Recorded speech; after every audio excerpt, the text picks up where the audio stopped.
December 4వ తారీఖున దత్తాత్రేయ జయంతి సందర్భంగా శ్రీమతి స్రవంతి గారి ఆధ్వర్యంలో దత్త హోమం సంప్రదించండి. నమస్తే, వెల్కమ్ టు సుమన్ టీవీ. నేను పద్మిని. ప్రస్తుతంతో పాటు ప్రముఖ ఆధ్యాత్మికవేత్త, జ్యోతిష పండితులు, దత్త గణపతి ఉపాసకులు, అమ్మవారి సేవకులు మురళీధర శర్మ గారు మనతో పాటు ఉన్నారు. మాట్లాడదాం. మురళి గారు నమస్కారం అండి. మహాదేవ శ్రీమాత్రే నమః. కొన్ని సామెతలు వింటూ ఉంటాం కదండి, చాలా అర్థవంతంగా ఉంటాయని అనిపిస్తుంది. కొన్ని నానుళ్ళు అవే బళ్ళు ఓడలయ్యే, ఓడలు బళ్ళు అయ్యాయి అని అంటుంటారు కదా. ఏమంటే అన్ని అనుభవించిన వాళ్ళమే మేము టాప్లో బతికి చెడ్డ వాళ్ళం అని అంటుంటారు కదా. అంటే టాప్ పొజిషన్కి వెళ్ళి కింద పడిపోయేటటువంటి పరిస్థితి కొంతమంది జీవితాల్లో ఎదురవుతుంటుంది. చాలా కష్టం అది. ఎందుకంటే ఏమీ లేకపోవడం ఈజ్ ఓకే, కానీ అన్ని అనుభవించి మళ్ళీ కిందకి రావడం, దాన్ని అడాప్ట్ చేసుకోవడం అంటే అది ఆషామాషి విషయం కాదు. ఇలా ఎందువలన జరుగుతుంది? మళ్ళీ ఉన్న పొజిషన్ నుంచి ఉన్నతమైనటువంటి పొజిషన్కి వెళ్ళటానికి ఏదైనా మార్గం ఉందా, చెప్తారా? తప్పకుండా అమ్మా. ఎవరికైనా కూడా ఒక టైం అనేటువంటిది రన్ అవుతుంది. అంటే జాతకరీత్యా ధన భావము, ఇంటికి సంబంధించినటువంటి గృహ యోగము, అదేవిధంగా ఒక లక్ష్మీ యోగము, బాధకారకునికి సంబంధించిన యోగాలు, బాధకారకుడు అదే మారకం. అంటే ఇవి ఎందుకు అంటే ఏదో టైము, డేట్ ఆఫ్ బర్త్, పుట్టిన సమయం తీసుకున్నామా, వాళ్ళ ప్రిడిక్షన్ ఇది జరుగుతుంది ఇది అని చెప్పినామా అనేటువంటిది ఓకే. ఇక్కడ ఈ విషయం ఎందుకంటే ఉదాహరణకు మనకు మేషము, వృషభము, మిథునము అంటే చెర, స్థిర, ద్విస్వభావం. ఈ చెర, స్థిర, ద్విస్వభావానికి చెప్పేది లగ్నాన్ని బట్టి. ఇక్కడ నేను రాశి అంటే మళ్ళీ అది వేరే టాపిక్. ఎందుకు అంటే ఇక్కడ చెర, స్థిర, ద్విస్వభావం అన్నప్పుడు ఉదాహరణకు ద్విస్వభావానికి సంబంధించింది, మిథునానికి సంబంధించింది నేను చెప్తా. వారికి యోగకారకుడు ఒకరు ఉంటారు, అది మనం నెక్స్ట్ వీడియోలో చెప్తాం. కానీ బాధకారకుడు గురువు అవుతాడు. ఇక్కడ మిథునానికి బాధకారకుడు గురువు అయిండు. బాధకారకుడు గురువు అయినప్పుడు గురువుకు సంబంధించింది ఏమిటి? పూజా సామాగ్రి సెంటర్ కానీ, గురువులను నిందించడం కానీ, గురువులపై అతి ప్రేమ చూపెట్టడం కానీ, లైక్ పిల్లలకు సంబంధించినటువంటి పిల్లలు పుట్టకపోవడం కానీ, పుట్టినా వాళ్ళు మన మాట వినకపోవడం కానీ, ఎల్లో రిలేటెడ్ బట్టలు కానీ, ఎల్లో రిలేటెడ్ వస్త్రాలు కానీ, లైక్ అంటే కార్లు అవేవైనా. ఒకవేళ ఇతడు వీళ్ళ భార్య, వారి యొక్క భార్యకు గురువు బాధకారకుడు అయితే, ఇతనికి గురువు బాధకారకుడు, వారి భార్య కనుక వారి యొక్క భార్యకు లగ్నాతు గురువు ఉన్నా, లేదా ఇంకా అంటే జాతకంలో ఏదైనా ఉన్నా కూడా ఆ భార్య వల్ల ఇతనికి ఇబ్బంది జరుగుతుంది. ఒక 3వ తారీఖు జన్మించిన, 21వ తారీఖు జన్మించిన ఆమె లగ్నంలో గురువు ఉన్న, ఆ గురువు యొక్క దశ ఒకవేళ నడుస్తూ ఉన్న తన వల్ల ఇతను ఇబ్బంది పడతాడు. ఏం రెమెడీ చేస్తావు ఇక్కడ? గురు దశ ఎన్ని రోజులు? 16 ఏళ్ళు.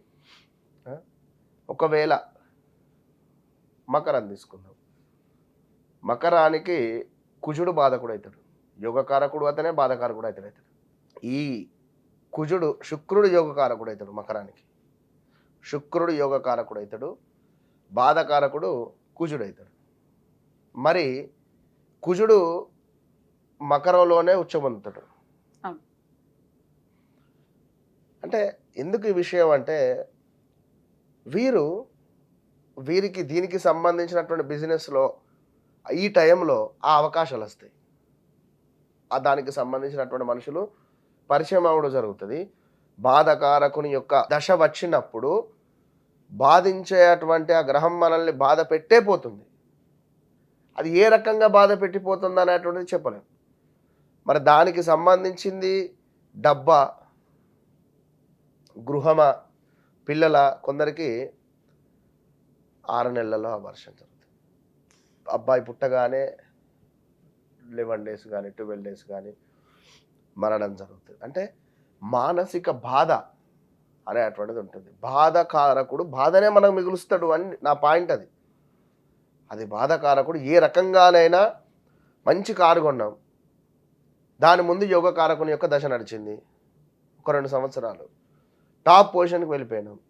మంచి బిల్డింగ్ 2 సంవత్సరాలు చాలు. ఇప్పుడు మొన్న కేరళలో ఎవరికో లాటరీ తగిలింది. అవునా? అవును. ఉమ్. వాడి అక్షరం కూడా ఆ అక్షరమే. ఆ అక్షరంతో మొదలైంది. 12 కోట్లు. ఎన్ని పోయినా కంప్లీట్‌గా అసలు డైలీ బియ్యము అంటే లైక్ చపాతీ కొనుక్కొని వచ్చి తినేటువంటి అతను 12 కోట్ల లాటరీ కొట్టాడు. వా. మరి హౌ? ఎట్లా ఇది?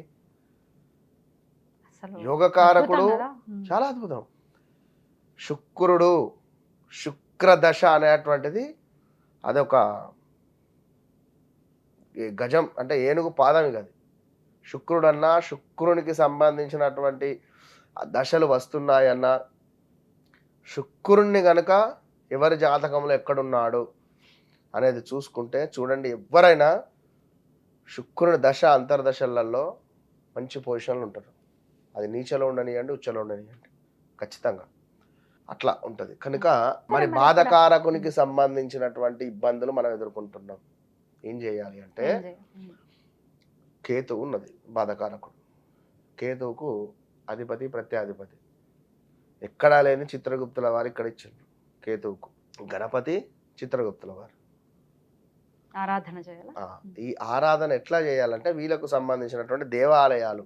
మరి మాకు ఎట్లా తెలుస్తుందండి మా బాధకాధిపతి ఎవరో, మేము ఎట్లా పూజ చేసుకోవాలంటే ఎట్లా తెలుస్తుంది? ఇక అది ఎట్లా తెలుస్తుంది అనుకుంటే తప్పకుండా కన్సల్ట్ చేసుకోవాలి. జాతక ఎందుకంటే పరిశీలన అవసరం. వృశ్చిక రాశి వారు ఉన్నారు, వారికి సంబంధించినటువంటి వృశ్చిక రాశి అంటున్నా నాని నూనె అక్షరాలు యామిని, అదేవిధంగా జ్యోతి, ఈ పేర్లతో ఉండేటువంటి వారు 2021, 22, 23, 24లో కొంత పర్వాలేదు, 25లో కూడా ఇబ్బందులు ఎదుర్కొంటున్నారు.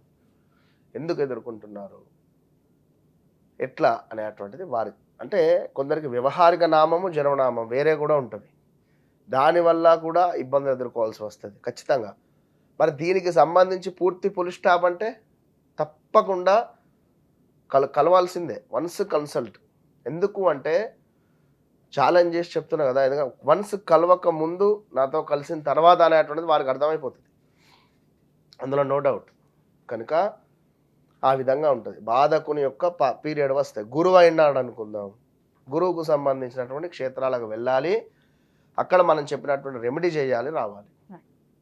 అట్లా రైట్ అండి. ఖచ్చితంగా దీని గురించి తెలుసుకోవాలి అంటే లగ్నం కరెక్ట్గా తెలుసుకోవాలి. ఒకవేళ లేని పక్షం ఇప్పుడు మరి డేట్ ఆఫ్ బర్త్ లేదని అనుకోండి, ఎట్లా చూస్తారు వీళ్ళకి బాధకాధిపతి? డేట్ ఆఫ్ బర్త్ పుట్టిన సమయం లేకున్నా కూడా నేను నా ప్రశ్నశాస్త్రం ద్వారా వారి పిల్లలు కానీ ఎవరిదైనా నేను లగ్నం చేసుకొని నేను చేస్తాను. ఎందుకంటే గతంలో కూడా చెప్పి ఉన్నాం, అంటే చెప్తున్నాను ఒకటే విషయం, వారు ఏం చెప్పాల్సిన పని లేదు. వన్స్ నాతో ఒక్కసారి హలో అంటే చాలు, నేను చెప్పేస్తాను వారి పరిస్థితి ఏంది అనేది, అంతే. రైట్, చక్కగా వివరించారండి, కృతజ్ఞతలు. నమస్తే. అదే.